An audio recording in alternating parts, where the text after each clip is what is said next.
Ryan Tannehill's definitely kind of a tough guy to rate in a lot of ways because, it's kind of just tough to tell exactly how good of a player he is. He is pretty inconsistent. I mean, he will have some very good weeks and then have some very bad weeks. That is definitely something about Ryan Tannehill. I could just ramble on, but instead let's just jump into the actual breakdowns of this play and we'll start with this one. So first things first, you're going to see Tannehill give a signal right there, which is basically him telling that receiver to go in motion right now. And when he does go in motion, if that Tennessee Titan follows him, that can give you a pretty good idea that it's going to be man coverage, and since the Tennessee Titan is going to follow him, that's going to give Miami a pretty good idea that it is man coverage. And that's important because Miami has those two routes right there, and more specifically that one route, which will definitely be open at a certain point, but it's kind of not going to be open for that long. There's a definite window, because you're going to want to hit that receiver after he cuts to make sure that he can gain some separation with his assigned man, but you also want to hit him before you get to that middle of the field where there's a linebacker who could potentially knock the ball away. Timing is everything, basically. That's the way this is going to work. And if you see, that receiver is now cutting right now, so as of right now, as of this point, is when he's going to be able to get open. And if you look at Tannehill, he is staring down that receiver. He is ready to make a throw to that receiver and that receiver only. You could argue that this is a bit of a flaw because it is allowing that Tennessee Titans linebacker to kind of creep up to the top half of the screen, but it's actually going to be okay because Tannehill still does hit that receiver quick enough that they're able to pick up some yards on this play. It can honestly probably be argued that maybe he should have looked off a little bit to kind of confuse that linebacker. However, I don't really think that you have to do that necessarily. I certainly think that there are some benefits in doing that. However, I don't think that's something that you necessarily have to do. If you already know there is going to be a window, sometimes it does make sense to just try to hit it through that window. This next play is another interesting one, where basically what Miami's going to do is send one man in motion, and since there is a Tennessee Titan following him, that's how to know it's going to be man coverage. So once again, this is important because of now the two routes on the bottom half of the screen, and more specifically the end of that one route right there. It's a good way to beat man coverage because he's basically just cutting straight through the bottom half of the screen, and if you can make this throw quickly, it could essentially just turn into a foot race, which is definitely a good situation. Because as you see, once this ball is snapped, that Miami Dolphin is definitely going to have a step on his assigned man, so if he just runs to the bottom half of the screen, it's a foot race that he can easily win. Of course, the downside is he has to be able to make a catch and then also turn over and be able to make this play, but it's still something that he could be able to do. However, there's going to be one hiccup on this play, and it's going to be that Tennessee Titan right there is going to be aware of what's going on, and he's actually going to switch on this play and run to the bottom half of the screen. It's a smart play by Tennessee. Tennessee has a lot of smart players, and that was a good play by them, which is now going to allow him to run to the bottom half of the screen. So this is now going to make this play a lot more difficult for Miami, but look at Tannehill here. There's two things really to look at. One is going to be how quickly he gets rid of this ball, and the other is going to be how accurate he throws this ball. Both are exactly what you would want. I mean, that's just perfect accuracy, and he gets that ball so quickly through that receiver to help him essentially win the foot race. Another thing I like about him is that he always seems to get his shoulders square, and this play is a good example of him doing that. It's going to be a play action to the top half of the screen, and then he's going to be running down to the bottom half of the screen.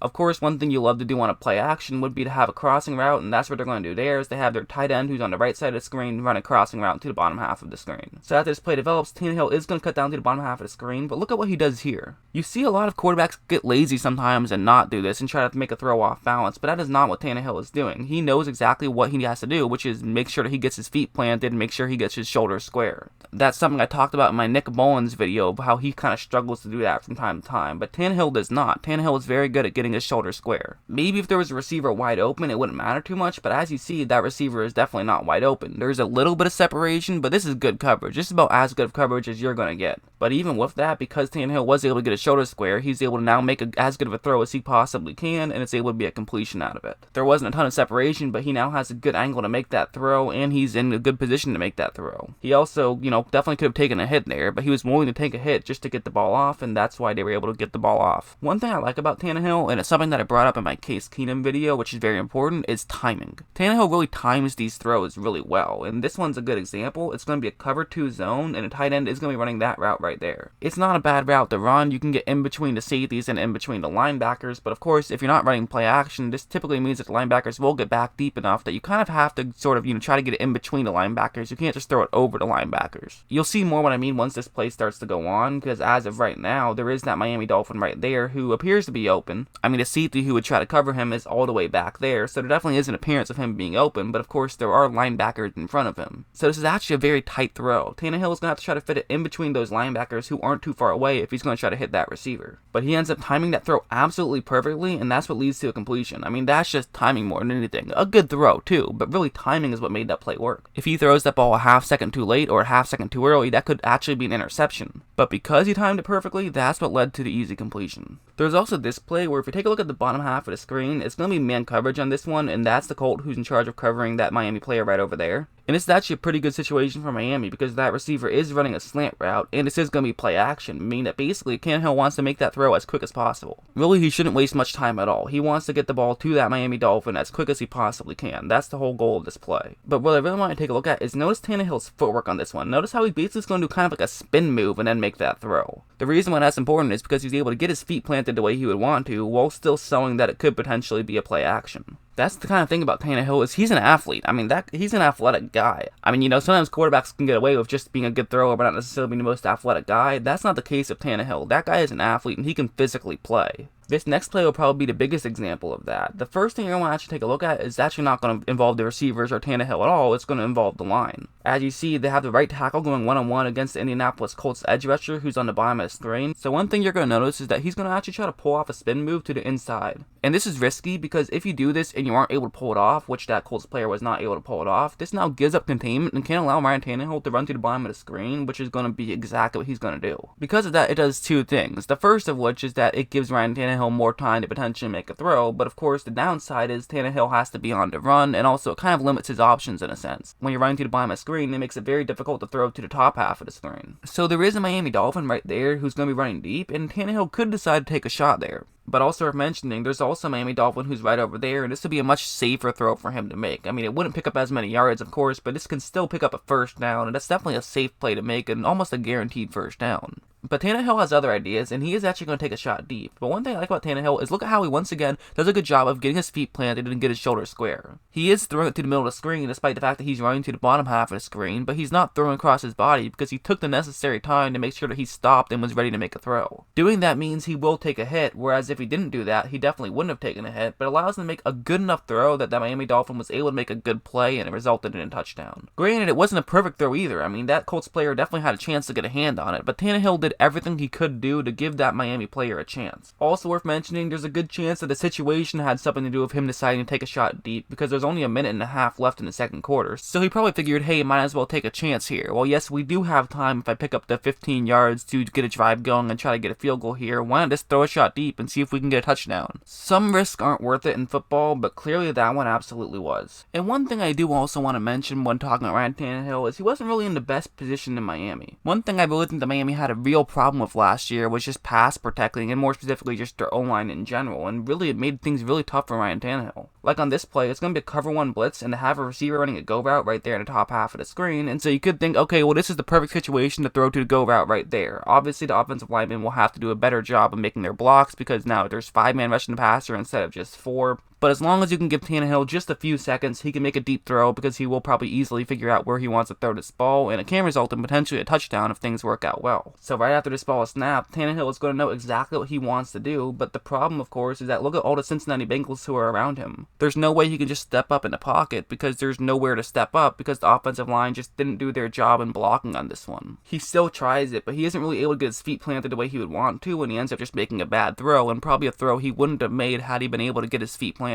That's kind of one of the things that would worry me about Ryan Fitzpatrick or Josh Rosen, depending on who ends up starting for Dolphins next year, is I just don't know how much I trust that offensive line. For Tannehill, I mean, that Tennessee Titans offense definitely has a bit of a lack of talent around them as well, but at least they're a much better situation than Miami, in my opinion. And also, I'm not going to bash Miami entirely. They definitely have some pieces on defense, but their offense definitely needs some work. So those are some of the positives of Ryan Tannehill, but this guy has some flaws as well, and one of those flaws is he's not exactly the smartest quarterback around. I think his football IQ definitely could use some work, and this play would be an example of that. It's going to be a cover 3 zone, and those are the routes at the bottom half of the screen that the Miami Dolphins will be running, and so against cover 3 zone, that route in particular would be the one you'd want to throw to here. It's a pretty basic read, nothing really too fancy going on here, and so it makes a lot of sense for Tannehill to try to make this throw. But one thing you're going to notice right off the bat is that a Patriots player is actually going to create contact with the Miami Dolphin that Ryan Tannehill is going to look to throw to, which is going to slow down his route and allow more Patriots players to kind of get in the way of his route. Because as you see, because of that contact, now another Patriots player is able to realize, okay, I need to get back because he's going to the end of the flat, and that's my responsibility is to cover the flat. But really, that should still be an okay thing for Miami. I mean, think about it. If you're a quarterback, if there's a guy who's supposed to cover the flat that's running very deep, and you have another Miami player right there who's at the very beginning of that flat, shouldn't you just hit him? And the answer is yes. I mean, you hit that Miami Dolphin, he probably picks up as many yards as the receiver who you'd be trying to throw to anyways, but instead of trying to fit it through a small window, you're basically just trying to hit the broadside of a barn right there. But Tannehill still tries to make that throw and it ends up falling incomplete. And again, that's a really tough throw to make, so I'm not going to bash Tannehill for not being able to make that throw. Sometimes you make that throw, sometimes you don't. But he made things needlessly more difficult by himself just by not having the field vision to realize what's going on and realizing that because his receiver that he wanted to hit is now not as open as he thought he was going to be, then make a decision somewhere else and know where else to throw the ball to. Really, if you're a quarterback, you should have a plan for anything that's going to happen. You should know in your head, okay, if this is zone coverage and the guy who's in charge of covering the flat plays too far deep, then it should hit my halfback who's running to the flat. You should know going in that if it's zone coverage and the guy who's in charge of covering the flat plays too far deep and you have a guy running a flat route, we'll hit the guy in the flat route. And again, I'm not going to bash Tannehill too much for this because that would be more of a good play than anything else. I mean, the fact of the matter is, he did what he was supposed to do on paper. That read is what I would recommend someone to do before the ball was snapped. However, because things didn't break out the way he thought they were going to, that means that he should then be able to adjust and realize what's going on. It wasn't a bad play necessarily, but that's kind of part of the reason why he's only number 31 and not any higher. Sometimes it's not enough to just not make bad plays, sometimes you have to make good plays, and Tannehill doesn't always make good plays. This one is another example of him making a bad read. This is going to be a cover one robber play, and they do have a receiver running a go route right there in the bottom half of the screen, and that's actually a pretty great way to beat a cover one robber because, there's no safety in the area, and it's just a one-on-one matchup. So again, on paper, this is a very smart read. This is where he should try to throw this ball. However, in practice, it's not going to work out as perfectly. Of course, one thing that has to happen is that receiver has to win his one-on-one matchup, and at least at the start of this route, he's clearly not winning his one-on-one matchup. But despite that, look at Tannehill. He's already made his decision. He's already throwing the ball in that direction because he wants to try to hit a home run here. That's going to end up being a bad decision, and it's going to end up getting intercepted, and it's something he didn't have to do. I get the idea of wanting to make a throw like that because, again, on paper, it does make sense. It is something you want to look for. It's also very easy to, in the middle of a game when the adrenaline is pumping, to make a throw deep. That is something that is very easy for a quarterback to do. But sometimes you have to have the self-control to say, okay, it would have been great if that guy was open deep and we could have gotten a touchdown there, but he wasn't open, so I have to throw it to somebody else. You have to be able to do that in the NFL. Tannehill sometimes gets a little bit excited and makes some throws that he shouldn't have to do, and he does have a tendency of just making some poor reads from time to time. Not really pre-snap reads, but he'll make some poor post-snap reads from time to time. That's really the main reason he was at 31. I think if he got his post-snap reads down, this guy could easily be at least a top 20 quarterback. The physical tools are there, and it's not like he's a dumb guy by any means, but he could be doing better. He doesn't often go above and beyond. He kind of just stays decent. Like in math terms, you tell him what's 72 plus 17, he's going to know the answer right off the bat. But when you ask him to start doing calculus, that's when he's going to have some problems. That's the kind of guy he is. He's not going to make any reads that make you say, what in the world were you even thinking there? But he will make some reads that are just wrong. But hey, that's just my opinion. I am now 1/4 of the way done through these videos. I'm having a blast making these, and they're really a lot of fun. I hope you guys are enjoying watching them because, again, I'm enjoying making them. And as always, thanks for watching.